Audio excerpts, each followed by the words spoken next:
Good evening. Who's ready for another day of story time? Today, we're going to read one of my very favorite stories. This is Donald Duck in Frontierland, copyright 1957. So I was 4 years old. Seems like I got a lot of books when I was 4 years old. I don't know. I guess I really liked books. Truly, I know I did. Now, do you know what year Disneyland opened? I think Disneyland opened the same year I was born. So Disneyland had just began, and Donald Duck was very, very popular. He was everywhere. Donald Duck and little Huey, Louie, and Dewey. Anyway, they're all here in a fun little story for us. Say, fellas, look who's driving the Frontierland stagecoach.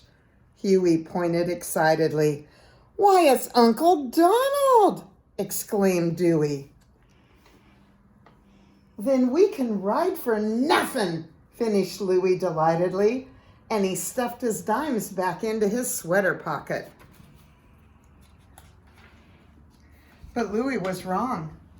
Uncle Donald hopped down from the driver's box and collected their fares just like he does for strangers. And then he went into the general store and bought himself some soda pop. How do you like that? Exclaimed Huey. I think he's mean, said Louie. And I think I have an idea, said Dewey. Wait here. He darted off and returned after a few minutes, leading a team of sturdy horses. With his brother's help, he quickly harnessed them to the stagecoach in place of the regular team. These are special horses, he explained.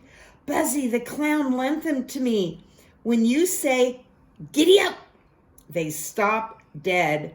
When you say, whoa, they run like the wind. Uncle Donald won't even be able to get them started. Huey and Louie doubled over with laughter. I think they're going to play kind of a mean trick on Uncle Donald. What do you think? Well, if he can't start them, he'll have to just give us our money back, hooted Louie. What a joke on him. The boys were waiting in the couch when Donald came back and jumped into the driver's seat. Everybody ready, he yelled. Then we're off. Giddy up! But the team didn't move. Giddy up! Donald shouted again. What's the matter with you? The horses looked over their shoulders as they were wondering what all that noise was about. Huey, Dewey, and Louie were laughing so hard they tumbled right off the seat. He will never get them started, roared Huey. Never, never. What's the matter with you lazy bones? Donald stormed at the horses. Don't you know the difference between giddy up and whoa? Uh-oh, what do you think's going to happen now?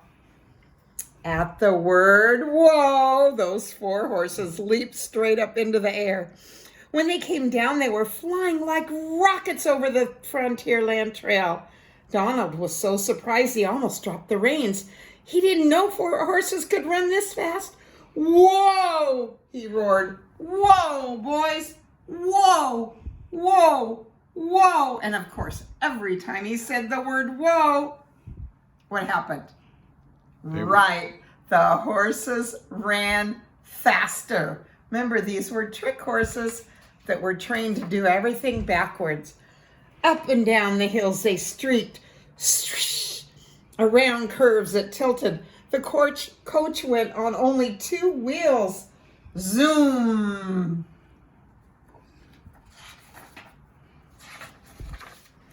Over bumpy, bouncy trails that threatened to toss Donald right out of the seat. Bang! Bang! Whoa! Please, nice horses! Whoa! Donald pleaded, and that team ran faster than ever. In no time at all, they were nearing the river, which the coach crossed on every trip. But this time, the horses were heading for the deepest part of the stream instead of the shallow part. And they were going so fast, Donald couldn't turn them. He was still screaming, Whoa! When the team plunged into the river with a tremendous splash. For a second or two, the whole coach, except for the driver's seat, was underwater. Then the team leaped out on the opposite bank. Whoa! Hollered Donald. And what do you think's going to happen? Yep. Near the end of the trail, the end of the trail lay just ahead, and all the cowboys and Indians in old Frontierland seemed to be gathered at the roadside, just watching that flying stagecoach. Whoa! Donald panted, please, whoa! But it was no use. Too tired to care any longer, he threw down the reins in disgust. Giddy up! He shouted. See if I care.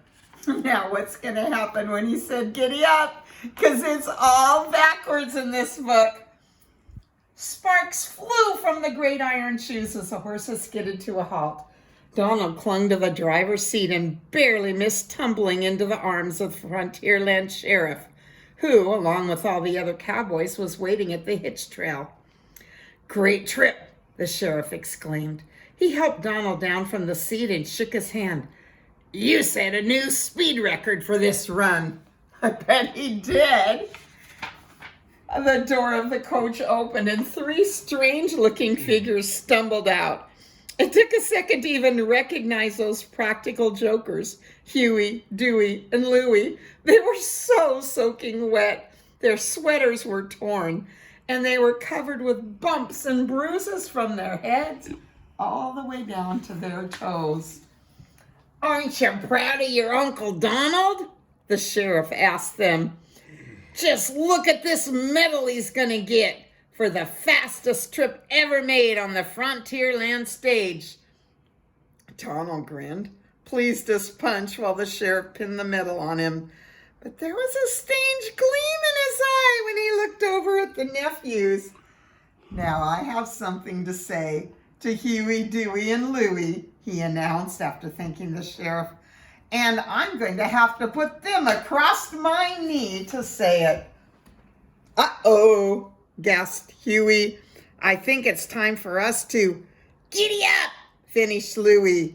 You mean, whoa, cried Dewey. And away they all dashed like firecrackers, popping off in 3 different directions all at once. And that's the end of my story.